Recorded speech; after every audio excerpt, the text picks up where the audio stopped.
All right, today's second review is going to be of Asteroid City. Now, this movie, oh boy, it is actually kind of a hard one to review, but it is a very unique film, and I think it's more like Wes Anderson's directing style and just how he puts scenes together is just very unique. Like, this is a very unique, out there film, and if you've ever watched Wes Anderson, um, like a Wes Anderson film, you would know that it's kind of the same style and almost very animated, even in like his live action films. Like he's done a lot of animated movies, and my sister was actually the one that introduced me to Wes Anderson, and yeah, kind of just liked his directing style ever since. So, um, yeah, it's just a very good film with a huge cast, and I gave this an 8 out of 10.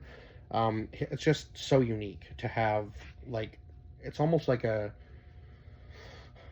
it's a play, but it's almost like the people don't know it's a play, like they think it's real life, and then you've got this like narrator basically kind of narrating the whole thing and the scenes on stage, and then it's almost like you're going into um like somebody else's life almost, but it's supposed to be all like a broadcasted play. It's so weird. Like it's just such a different way to tell a story, right? Um, but yeah, we'll go over the cast because what a huge cast. And I don't think I may have missed a couple people, so forgive me if I did.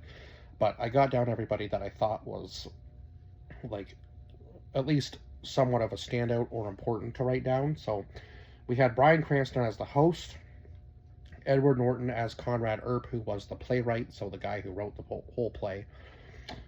Jason Schwartzman, who was Augie Steenbeck, Jake Ryan, who played Woodrow, Scarlett Johansson, who played Midge Campbell, Grace Edwards, Grace Edwards, who was Dinah, sorry, I wrote that down sloppily.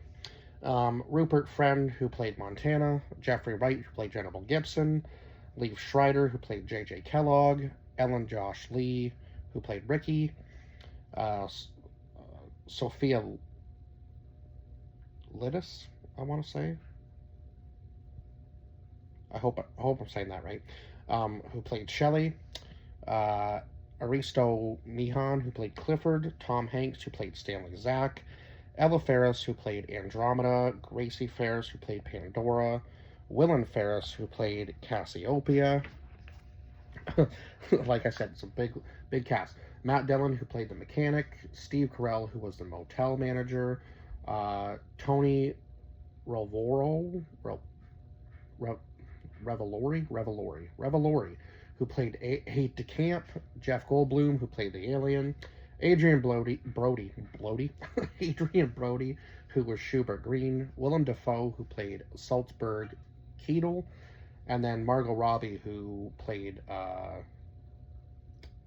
Augie's wife, but it was like, yeah, it was like his actual wife. So I can't remember exactly like what they said the actor's name was who was playing Augie, but yeah, like Margot Robbie played his real life wife, and then I believe that like his love interest, obviously in the play, was supposed to be, oh my god, now I'm drawing a blank here. Was supposed to be Midge. So we'll go back to the very beginning here. So at the very beginning, a man tells, so again, the host tells of the play Asteroid City, an imaginary drama created for this specific broadcast. So it seemed to be broadcast on some sort of TV.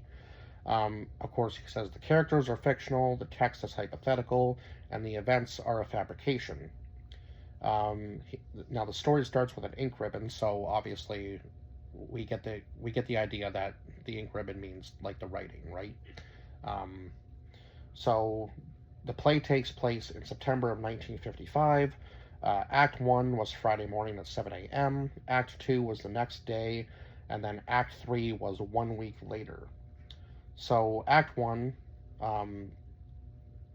starts out with the arid Clayton's meteorite, which is the point of interest. So I kind of wrote down like things that I was seeing, obviously, like from scene to scene as I go. And I will say, like right off the hop, when you first enter, like when you're watching the train go by, or when you're following the train into like Asteroid City sort of thing, the music is just so fitting for this film. Just the soundtrack for this film is just perfect.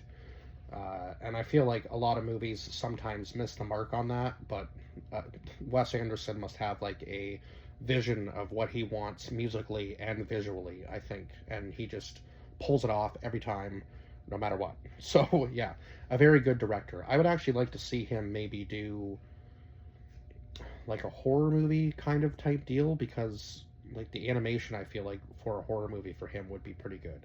Now, obviously, he could do it completely animated, so it would be even cooler to see that kind of like animation come to life for a horror movie. I think it would be cool.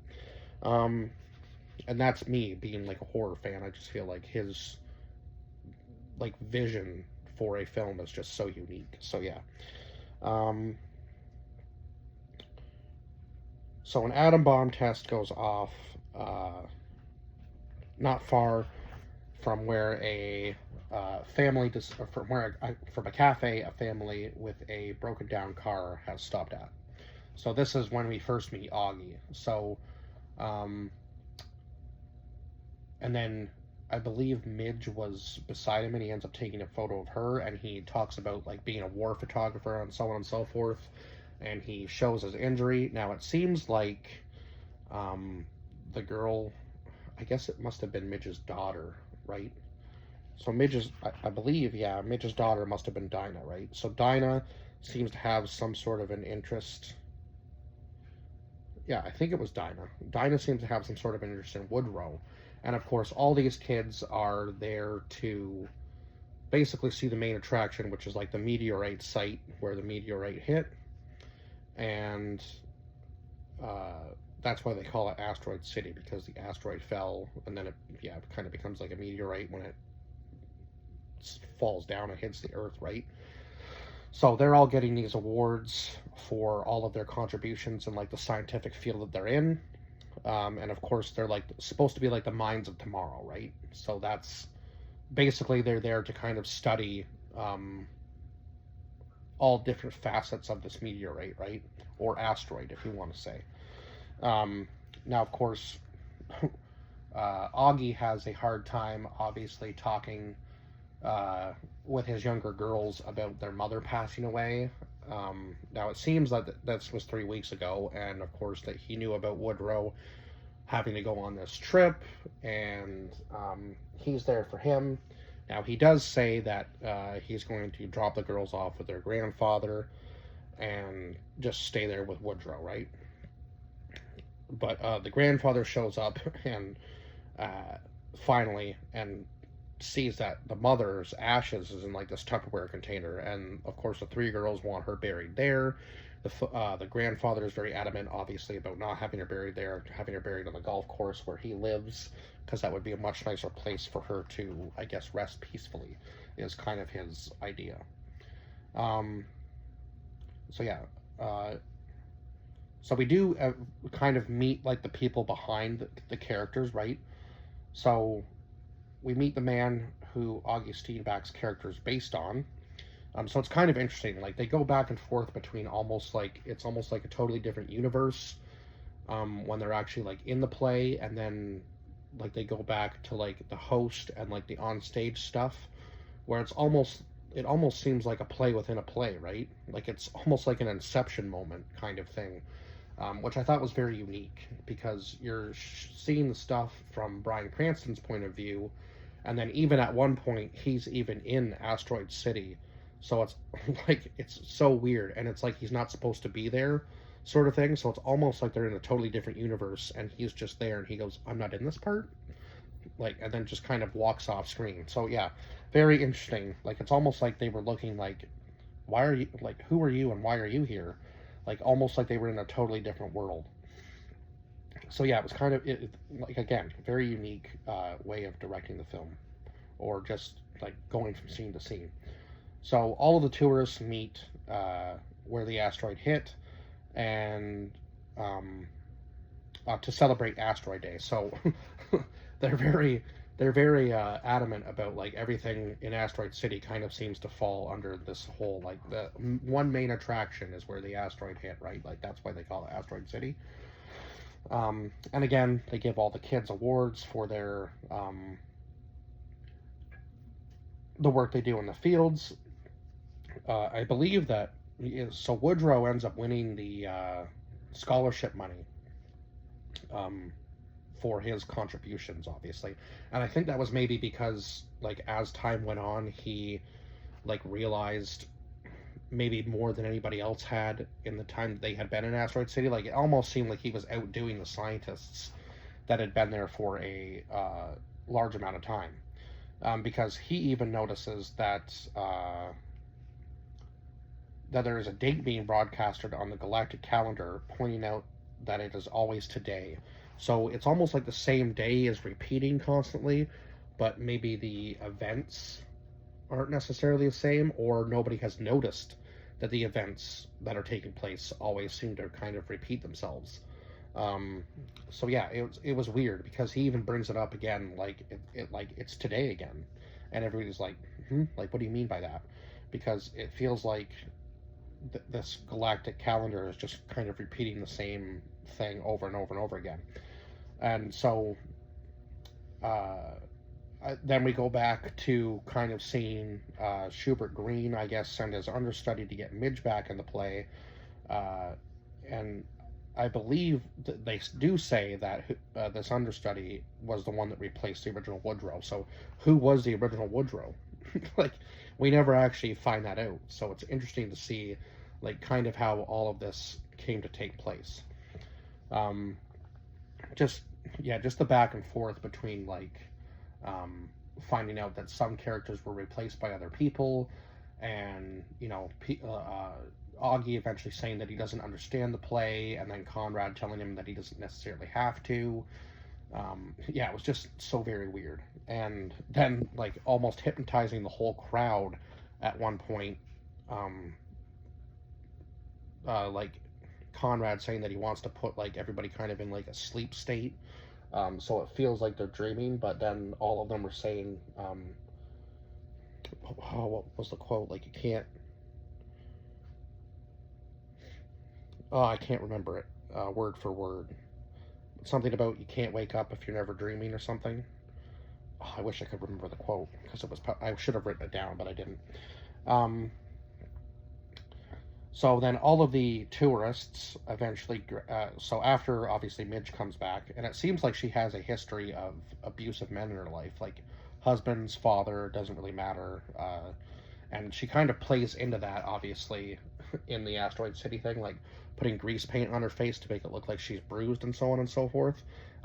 So yeah, she kind of plays into like the woe is me character very much, and even in one of the scenes where Augie is talking to her from like kind of like house to house essentially, um, she is like sitting there in the tub with like a fake bottle of pills spilled out all beside the tub. So it's almost like she's pretending like she's like ending her life sort of thing. It was just, yeah, it's just so weird, like picking up on all the small things in every scene, right? And he eventually, um, Augie has taken a photo of the alien after they all go to see this ellipses, and instead they are visited by an alien who ends up stealing the asteroid. And of course, Augie gets a picture of him, and then in Act 2, all of the tourists are arrested and questioned about the alien encounter. And so it seems like slowly things are like shutting down in Asteroid City. Like the quarantine just keeps getting worse and worse as time goes on. Now, again, I don't really know if they're repeating the same day at this point or whether they've kind of snapped out of that now. It wasn't really clear because, again, I think at one point Woodrow says, it's today again. So does everything just, because everything becomes so chaotic, do they kind of snap out of the repeating day eventually? And then when everything calms back down, everything just kind of repeats again. It's a very hard thing to think about, or weird thing to think about, I guess. But yeah, so what was I saying there? One of the cowboys, actually Montana, thinks that they should show the alien hospitality. Like, they don't know if it's a danger or not, so he doesn't really think that there should be any you know, like real concern about what's happening. Like, why was it here? Why did it take the asteroid? So on and so forth. Like, he's just kind of like asking questions and not really being that concerned about it. And he thinks, if there's any real concern, the military will just take care of it anyway. So it's not really, we should really be worried. So yeah, of course they go into quarantine and the services are shut down, and then they go into like the whole talk about the dream scenario thing and having everybody kind of in like almost like a awake sleep state sort of thing. And then of course we go into Act 3, which was a week later, and it seems like the tourists have kind of just taken over Asteroid City at this point, and all of like the stands and stuff set up for like come see the alien, so on and so forth. Like it seems very like almost like even more of a tourist attraction at this point. And now that the alien is visited, that's like the main point of attraction, right, for everybody. And it seems like they're drawing way more of a crowd than they can handle. And now at this point, the hotel manager is trying to like sell land to everybody. Yeah, it was just crazy mess of stuff going on, right? And then, of course, the Asteroid City quarantine is lifted, and the alien returns the asteroid, putting Asteroid City back in quarantine because all of a sudden there's like these shots being fired from this. I think it might have been the death ray that one of the kids created. So then, of course, the man playing Augie still doesn't understand the play and goes to Schubert for answers. Oh, he went to Schubert for answers, but Schubert told him that he doesn't really need any answers to just keep playing. And then eventually the playwright Conrad passes away. So in the epilogue,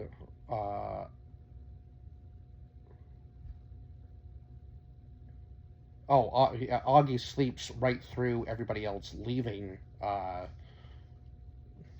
Asteroid City after the quarantine has been lifted. So there's only a few of them there at this point, and then that's when Woodrow talks about winning the scholarship money, and he is not going to use it for anything other than possibly on his girlfriend. So I'm assuming him and Dinah are together at this point. Oh, excuse me. And then a second atom bomb is tested, and right when the grandfather, so right when all of the kids and the grandfather end up leaving, again, the cops come down the road chasing the same person again, and it almost seems like the events are just repeating themselves again. So it's almost like they're living in the same day once again. So, yeah, I'm not really sure whether they broke the cycle and then the cycle just kind of repeats again after all of the chaos is gone, because that's kind of what it felt like, right? Like, if Woodrow was right about them living in the same day all the time, and the events never changed, and then because things just got so chaotic that they were able to snap out of it, and then eventually, obviously, when things calm down and everybody leaves, Asteroid City just goes back to the way it was, and yeah, just the same events keep happening on a daily basis, which is an interesting thing, right, to think about, because yeah, were they able to break the cycle, and should the people have stayed there to keep Asteroid City kind of moving? Because now it just seems like everybody is left, and yeah, everybody is left, and Asteroid City is just going to go back to the way it was, repeating the same day over and over again, and nobody's going to be able to figure out why. It seemed Woodrow was maybe the only one smart enough to be able to potentially break the cycle of the same day repetition. Just, yeah, it's a very mind-bending film, this one. So, but yeah, just the way it was directed, and just the animated stuff in it, like the train almost seems animated even though it's real. The alien being animated when it's coming down. Yeah, it's just a very unique film again. So that's why I gave this an 8 out of 10. And I feel like, yeah, if it's one you haven't seen, you should. And if you're a fan of Wes Anderson, you're obviously going to very much like this film. And yeah, it's just an enjoyable film with a lot of funny moments in it. And I think you could probably watch this 100 times and you would pick up on something different each time you watched it, because there's just so much going on in the background and so many different stories kind of all connecting together. Um, so yeah, I feel like even if I did another review of this, there would be things that I picked up on that maybe I hadn't even this watch. And I think I've seen this film about 2 or 3 times now. So yeah. But anyway, that's it for this review, and I will see you guys in the next one. Bye bye for now.